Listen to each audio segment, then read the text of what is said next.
Sud Midi, le journal. 12 heures dans le studio ici à Dakar. Même heure si vous êtes à Bamako, la capitale malienne. Coup d'État au Mali. Le président Ibeka contraint à la démission les militaires au pouvoir. La communauté malienne au Sénégal dénonce ce coup de force et exige des élections dans les plus brefs délais. Il y a une seule question essentielle au Mali, une seule urgence, la question sécuritaire. Le Mali doit bâtir une armée forte capable de défendre son territoire, affirme en tout cas Yoro Dia, l'analyste politique, sera l'invité de ce 12 heures. Dans cette édition, le premier magistrat de la Cour d'appel de Dakar claque la porte de l'Union des magistrats du Sénégal. Le juge Ousmane Kane a déposé hier sa lettre de démission. Et puis, grogne des employés de l'ISEC. Le collectif réclame plus de 30 millions d'arriérés de salaire. Et puis, les travailleurs menacent de bloquer la reprise des cours le 1er septembre prochain si le président directeur général Mamoudou Diop n'apporte pas une réponse à leurs revendications. Le collectif a fait face à la presse ce matin. Vous entendrez le compte rendu d'Aïssatou Gueiba dans ce journal. Et puis la revue de presse d'Adiane Mahemdia va compléter cette édition d'information. Les détails ici après ceci. Babacar Samb qui vous dit bonjour, bienvenue et merci d'écouter sur FM Sen Radio pour vous informer de l'actualité que nous débutons avec ce coup d'État au Mali après ce coup de force et l'installation du Comité national du salut du peuple qui souhaite assurer la transition. Il y a une seule question essentielle pour le pays, une seule urgence, la question sécuritaire. Le Mali doit bâtir une armée forte capable de défendre son territoire, affirme Yoro Dia, analyste politique. Il rappelle également que la situation au Mali pourrait avoir des impacts directs ici au Sénégal. Yoro Dia est interrogé par Isseigna. Les gens qui ont fait le coup d'État, parce qu'il faut l'appeler comme ça, vont tirer les leçons de 2012. 2012, c'était la même situation, mais les gens qui avaient pris le pouvoir en 2012 avaient oublié l'essentiel. C'était quoi l'essentiel pour le Mali? Le tiers du pays avait été occupé et perdu. Donc les gens qui avaient fait le coup d'État en 2012 dénonçaient ça, le fait qu'ils n'avaient pas de moyens. Mais quand ils ont pris le pouvoir, ils avaient oublié l'essentiel. J'espère que cette fois-ci, bon quand même il y a eu un truc de qualité, parce que cette fois ce sont des colonels et des généraux qui ont fait le coup, et j'espère qu'ils ne vont pas oublier l'essentiel. C'est quoi aujourd'hui l'essentiel pour le Mali? C'est une question de survie. Ça veut dire qu'aujourd'hui le Mali ne contrôle presque plus de la moitié de son territoire. Et pour moi c'est la seule urgence pour le Mali. Ça veut dire qu'aujourd'hui, comment le Mali va faire pour rebâtir une armée, rebâtir une administration et se donner les moyens de défendre son territoire. Parce que l'histoire le montre aujourd'hui, il y a les forces des Nations Unies, il y a la France, il y a le Sénégal, mais l'histoire montre que les forces expéditionnaires finissent toujours par partir. Et c'est pourquoi j'ai toujours pensé que la denrée la plus précieuse pour le Mali, c'est le temps. Le Mali doit profiter de cette situation où tu as la présence de l'ONU, de la France, du Sénégal et des autres pays pour bâtir une armée qui lui permettra de contrôler son pays quand la force expéditionnaire partira. Parce que la force expéditionnaire partira tôt ou tard. Pour moi, c'est la seule urgence. Et la deuxième chose qui est importante pour nous, j'ai toujours pensé que pour la France, pour les États-Unis, le Mali était un problème de politique extérieure. Mais pour nous, Sénégal, le Mali est un problème de sécurité nationale. Si le Mali s'effondre, le Sénégal se retrouve en première ligne. Et je pense que les autres du Sénégal commencent à le comprendre en bâtissant de façon accélérée un camp à Goudiri. Yoro Dia, analyste politique, il sera l'invité de ce 12 heures. La communauté malienne établie dans la banlieue parle d'éternel coup d'État. Ces Maliens, dont une grande partie sont issus de Tombouctou, veulent une stabilité dans leur pays et évoquent le retour de l'opposant Ismaïla Cissé, Moussa Thiam. La situation du Mali préoccupe au plus haut niveau ses ressortissants basés au Sénégal et précisément dans la banlieue. Abdoulaye Diop, vendeur de Tangana établi à Buntu Pekin, avait vu venir la semaine passée.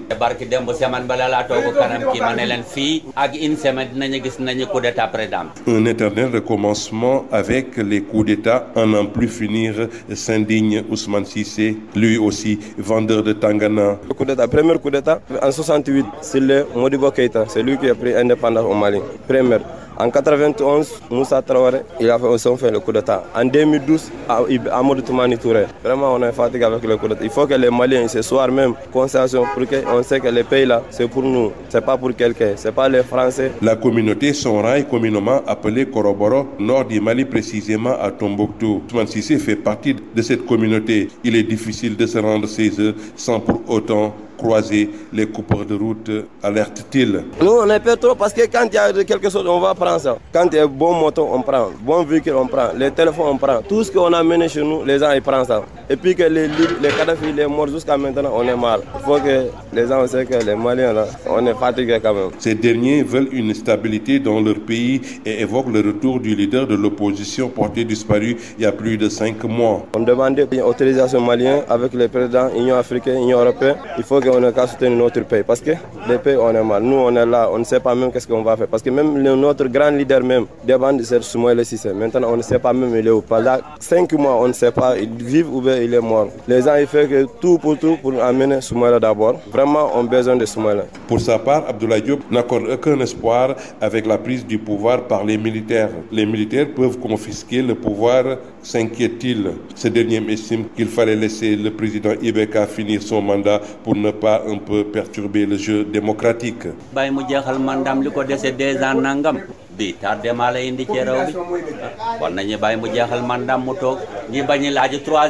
La communauté malienne établie en banlieue souhaite un retour à la normale dans leur pays. Ces ressortissants maliens établis à Pékin nourrissent aucun espoir de voir leur pays décoller. Banlieue dakaroise, El Hadj Moussa Thiam, Radio Sud FM. El Hadj Moussa Thiam avec la communauté malienne dans la banlieue de Dakar, les Maliens qui exigent le retour de l'opposant Soumaïla Cissé. À Tambacounda, la région malienne au Sénégal, les Maliens n'apprécient guère le coup de force, même s'ils estiment que leur pays sombrait dans une indescriptible malgouvernance. Ils invitent les militaires putschistes tenant du pouvoir à organiser des élections dans les meilleurs délais et sollicitent des autorités sénégalaises une bonne lecture de la situation liée à la fermeture des frontières. C'est un reportage signé Boubacar Tamba. Les nombreux Maliens résidant à Tambacounda regrettent la situation qui sévit présentement au Mali. Samba Coulibaly, le président du Haut Conseil des Maliens de Tambacounda, confirme. Malheureusement, on est touché parce qu'on n'est pas attendu à ça. Parce que donc un président qui est élu démocratiquement, donc être faire au coup d'État ou bien il forcer de faire une division vraiment. Bon, c'est regrettable. Ça vous fait mal? Oui, ça fait nous mal, mais aussi c'est pas bon pour les Maliens. Mais, ajoutera-t-il, le régime de Ibeka depuis 7 ans, donc malheureusement il n'y a pas de moyens, j'ai obligé de le faire. Parce que les peuples souffrent bien, il n'y a pas de sécurité, il n'y a pas d'éducation, il n'y a pas de santé, il y a tout. Rien ne marche? Rien ne marche, c'est un mal gouvernance. Donc, on est obligé de faire.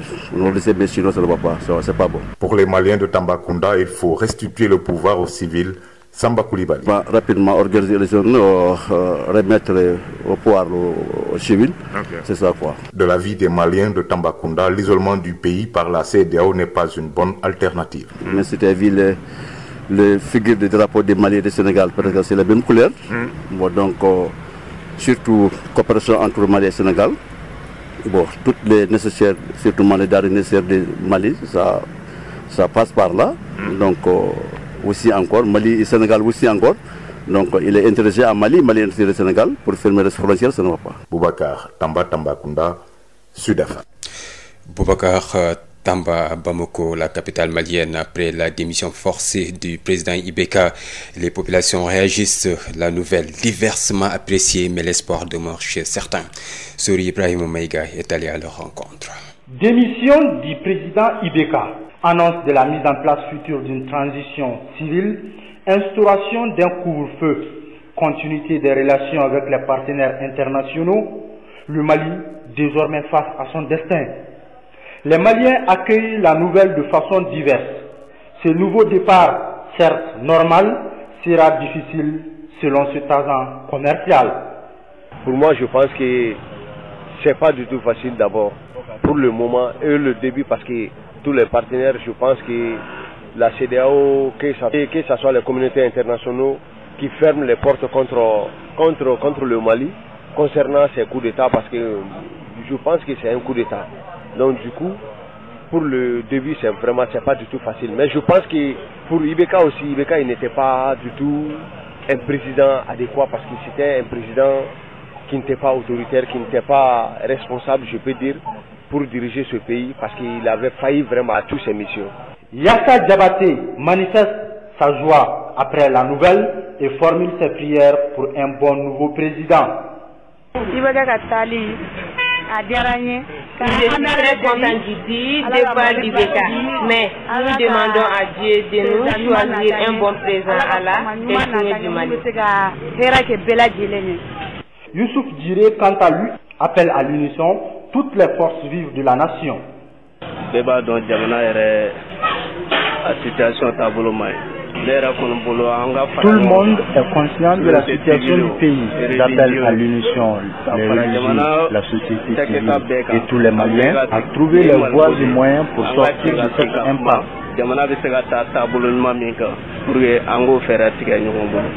Ibeka dans le passé, quelles seront les conséquences pour les multiples défis à relever, notamment la sécurité?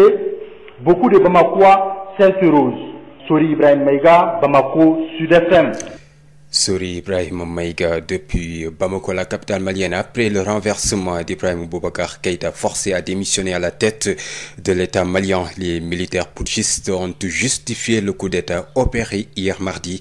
Dans leur première sortie, ils ont décrit un Mali perdu, sans repère, plongé dans le chaos, d'où leur décision de reprendre les choses en main pour, disent-ils, redresser le pays, regroupé au sein du Comité national pour le salut du peuple. Ces militaires ont annoncé qu'ils assurent désormais la continuité de l'État et des services publics. Dans leur première déclaration, leur porte-parole, colonel-major Ismaël Ouagué, a annoncé que toutes les frontières aériennes et terrestres sont fermées jusqu'à nouvel ordre et un couvre-feu est instauré de 21h à 5h du matin jusqu'à nouvel ordre également. Nous l'écoutons. Monsieur Ibrahim Boubacar Keïta et son régime, après dissolution de l'Assemblée nationale, ce jour 18 août 2020 a rendu sa démission. Afin d'éviter au pays de sombrer, nous, forces patriotiques regroupées au sein du Comité national pour le salut du peuple, CNSP, avons nos responsabilités devant le peuple et devant l'histoire d'assurer la continuité de l'État et des services publics. Cette lourde responsabilité ne s'accomplira pleinement qu'avec l'ensemble des forces vives de la nation. À compter de ce jour 19 août 2020, toutes les frontières aériennes et terrestres sont fermées jusqu'à nouvel ordre. Un couvre-feu est instauré de 21h à 5h du matin jusqu'à nouvel ordre. La continuité des services publics sera assurée par ceux qui en ont droit. La société civile et les mouvements sociopolitiques sont invités à nous rejoindre pour ensemble créer les meilleures conditions d'une transition conduisant à des élections générales crédibles pour l'exercice démocratique à travers une feuille de route qui jettera les bases d'un Mali nouveau. L'heure est au-delà des clivages politiques et idéologiques, sémant les graines de l'affrontement et de l'intolérance et conduisant à la haine qui est maléfique. Nous demandons aux organisations sous-régionales et internationales de nous accompagner pour le bien-être du Mali. La MINUSMA, la Force Barkhane, le J5 Sahel, la Force Takuba demeurent nos parties de stabilité et la restauration de la sécurité. S'adressant à vous, frères d'armes, nous vous exhortons à assurer la continuité de vos missions régaliennes, qu'organiques et coopérationnelles. Maliennes et Maliens, avec vous, debout comme un seul homme, nous pouvons ce pays sa grandeur d'antan et son rayonnement sous-régional et international. Il ne paraît pas aisé, mais en arrêtant la saignée des comptes publics, beaucoup de revendications catégorielles pourraient être gérées. Tous les accords passés avec les partenaires nationaux, régionaux et internationaux sont respectés. Nous invitons par ailleurs nos frères de la coordination des mouvements de l'Azawad SEMA et de la plateforme à nous rejoindre pour la mise en œuvre efficiente de l'accord issu du processus d'Alger. Rien ne doit entraver l'unité de la nation malienne. Nous sommes attachés au processus d'Alger. La paix au Mali est notre priorité et elle se fera avec vous. À l'instant, la déclaration des militaires putschistes et puis retenez que la CEDEAO a sorti un communiqué pour condamner et brandir des sanctions contre les militaires putschistes, les pays suspendus de tous les organes de décision, les ponts coupés, les frontières fermées, les flux et transactions économiques et commerciales également arrêtés. 12h16 à Bamako, la capitale malienne. Sud FM. Même heure ici à Dakar, la capitale sénégalaise, et nous allons parler donc du premier président de la cour d'appel de Kaolack qui claque la porte de l'Union des magistrats du Sénégal.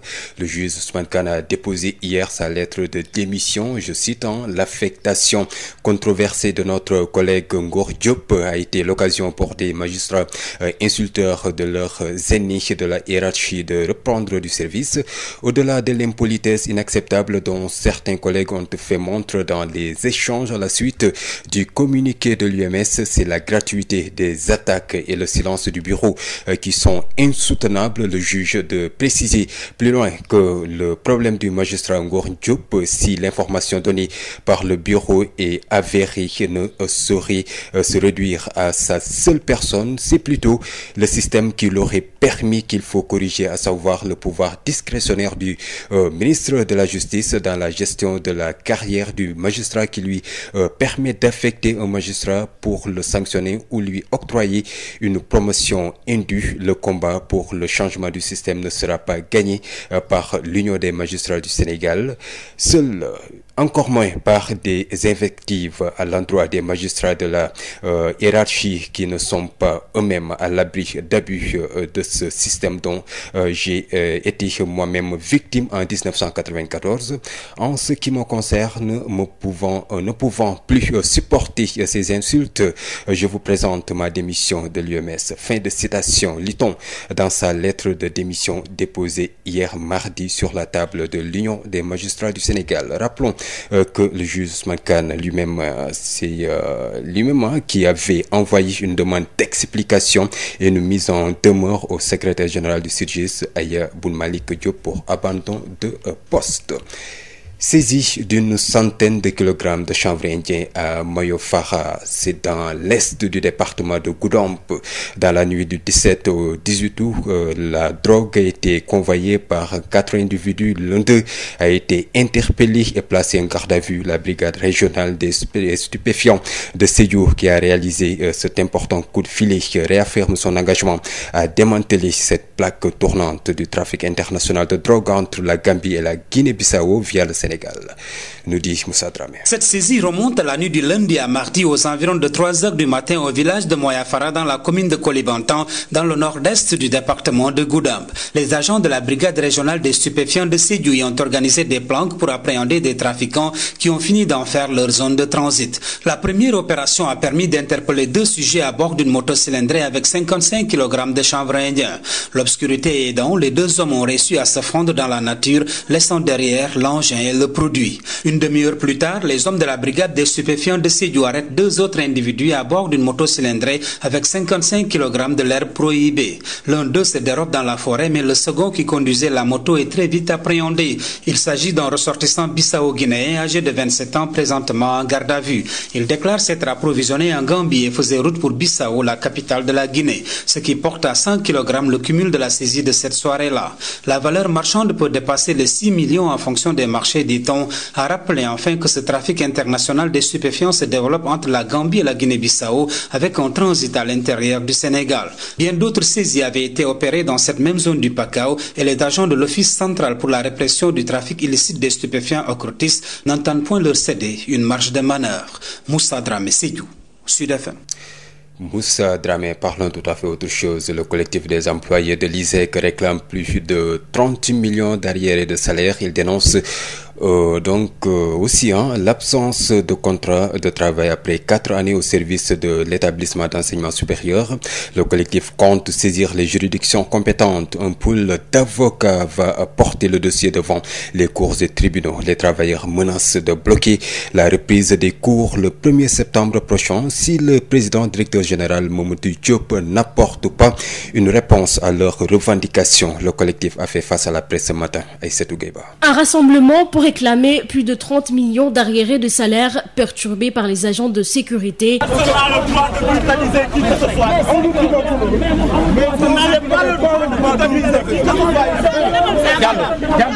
La gestion partisane des salaires du PDG de l'ISEC, Mamadou Diop, a été la goutte d'eau de trop. Le samedi dernier, Diop ISEC s'est permis de convoquer une partie des sportifs à Sacré-Cœur pour les payer. Un manque de respect notoire à notre endroit. Ces travailleurs en sont à 8 voire 15 mois d'arriérés de salaire. Pape Madogol Diop, porte-parole du collectif. Nous, travailleurs de l'ISEC, réclamons plus de 30 millions de francs CFA d'arriérés de salaire de 8 à 15 mois.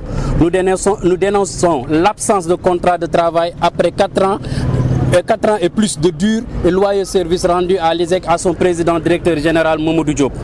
Des stagiaires ayant fait plus de 6 mois dans la boîte ne sont pas régularisés. Aujourd'hui, ils sont à plus d'1 an de fonction à ISEC dans des départements stratégiques. Les tentatives d'interpeller le PDG de l'ISEC par le biais de son avocat ont été vaines, mais le collectif ne compte pas en rester là. Le collectif va saisir les juridictions compétentes avec un pôle d'avocats pour porter le dossier devant les cours et tribunaux. Nous tenons à informer à M. Diop qu'il nous payera de gré ou de force et dans les plus brefs délais. Au cas contraire, par tous les moyens, nous n'excluons aucune méthode dont le blocage de la reprise des cours du 1er septembre annoncé par le ministre de l'enseignement supérieur. Ces travailleurs de l'Institut supérieur d'entrepreneurship et de gestion semblent véritablement déterminés à retrouver leurs droits après plusieurs années au service de cette école de formation.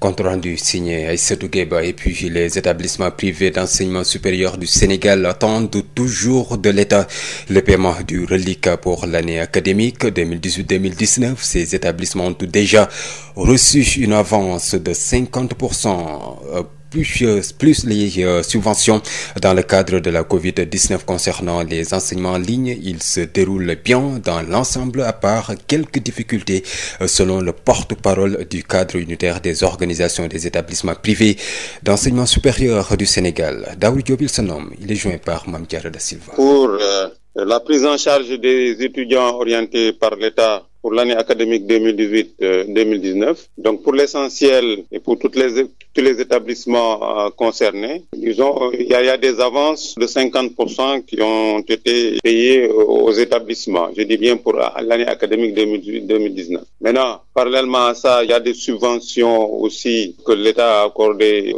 aux établissements privés d'enseignement supérieur qui remplissent un certain nombre de critères, subventions dans le cadre de la Covid-19. Ça, nous l'avons reçu. Maintenant, il reste naturellement le reliquat de l'année académique 2018-2019 et c'est ce que l'État nous doit en termes de prise en charge pour 2019-2020. Alors, concernant les enseignements à distance, ça se passe comment? Depuis le mois de juin, donc dans les établissements privés d'enseignement supérieur, nous sommes en train de dérouler les cours en ligne. Dans l'ensemble, ça se passe bien, même s'il y a des problèmes quand même qu'il faut peut-être souligner, donc des problèmes de connectivité, surtout pour les apprenants, les étudiants qui n'ont pas le matériel ou en tout cas la possibilité de se payer une connexion. Ça, ce sont des problèmes donc que nous rencontrons et auxquels nous cherchons à apporter des solutions. À l'instant, Daoud Diop, le porte-parole du cadre unitaire des organisations des établissements privés d'enseignement supérieur du Sénégal qui attendent toujours de l'État les paiements du reliquat pour l'année académique 2018-2019. Ces établissements, je vous le rappelle, ont déjà reçu une avance de 50% plus les subventions dans le cadre de la Covid-19. Parlons justement de la Covid-19 ici au Sénégal. Les chiffres ne cessent de grimper. 141 nouveaux cas enregistrés ces derniers 24 heures, dont 2 importés et 83 issus de la transmission communautaire. Le pays déplore deux nouveaux décès.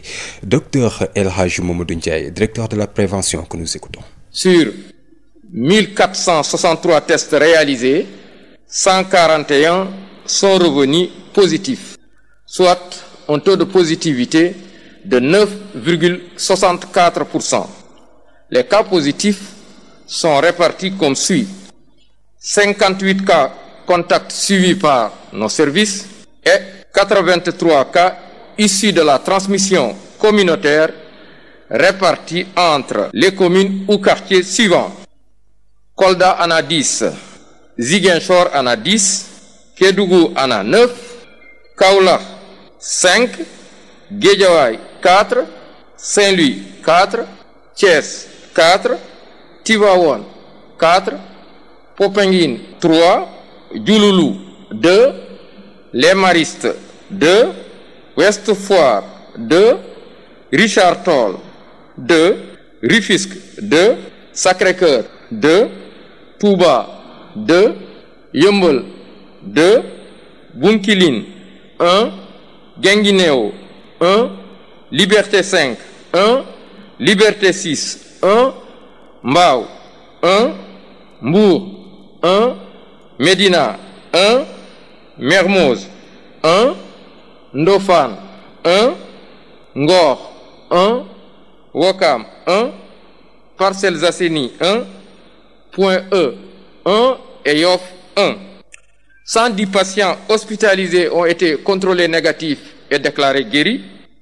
43 cas graves sont pris en charge dans nos services de réanimation. 2 décès ont été enregistrés ce mardi 18 août 2020. L'état des autres patients hospitalisés est jugé stable. À ce jour, 12 446 cas ont été déclarés positifs, dont 7 877 guéris, 258 décédés et donc 4 310 sous traitement. Le ministère de la Santé et de l'Action sociale présente ses condoléances aux familles éplorées et souhaite un prompt rétablissement aux patients encore dans nos services.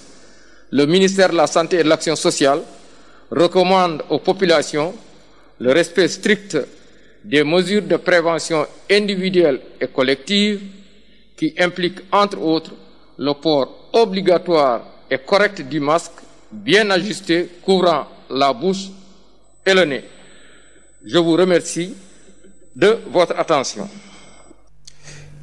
À l'instant, le docteur El Hadj Mamadou Ndiaye, directeur de la prévention, 12h28. Si vous êtes à Mbédiène et Sakal, c'est à Louga.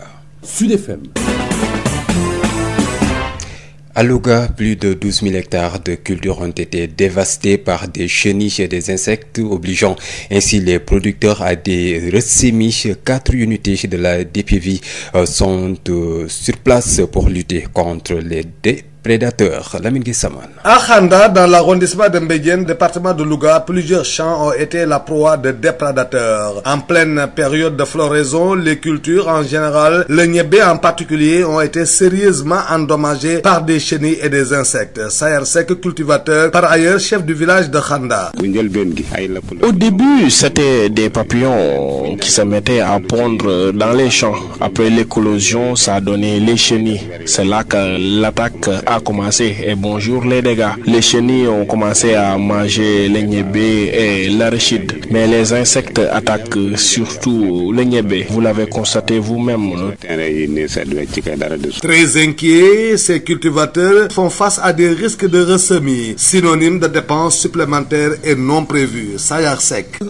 Là, nous sommes obligés d'aller acheter encore des semences pour recommencer à zéro. Avec cette situation, les paysans se sont découragés. C'est triste vraiment. Faire un travail immense et après voir les chenilles l'attaquer comme ça.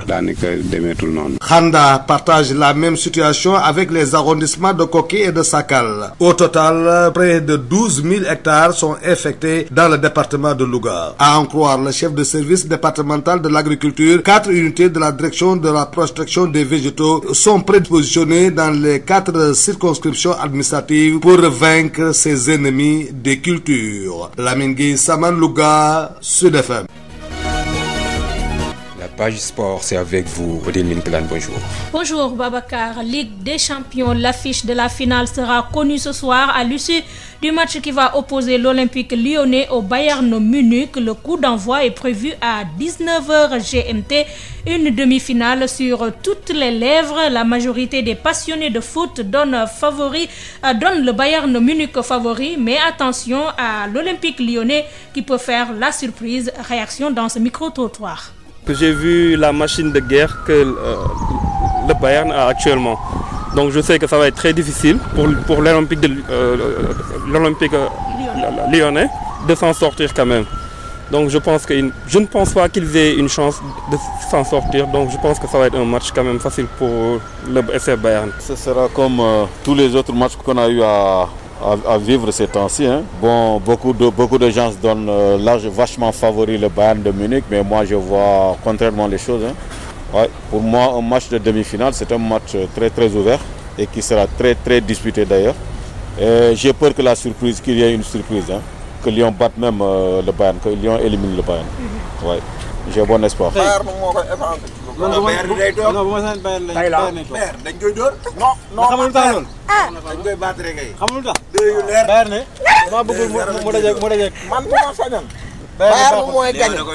Bayern na dajeeg Paris gagné. Man loolu laa parce que xamul tax Idrissa Gana Gueye. Bayern Munich contre Lyon ce soir à 19h. Le vainqueur de cette rencontre va affronter en finale le Paris Saint-Germain. Les Parisiens ont battu hier en demi-finale les Allemands de Leipzig 3-0. Le Paris Saint-Germain qui va donc jouer sa première finale de la Ligue des Champions de son histoire. Un autre Sénégalais, Idrissa Gana Gueye, va jouer cette année la finale de la Ligue des Champions après Sadio Mané l'année dernière. Pour rappel, Babacar, le club de la capitale française fête cette année ses 50 ans d'existence. Merci à vous, Odile Minklan.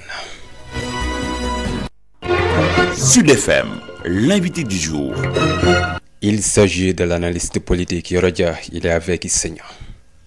Yoro Dia, bonjour. Bonjour, Issa. Vous êtes analyste politique et au lendemain du coup d'État survenu au Mali, le Comité national du salut du peuple affirme assurer une transition dans un délai raisonnable.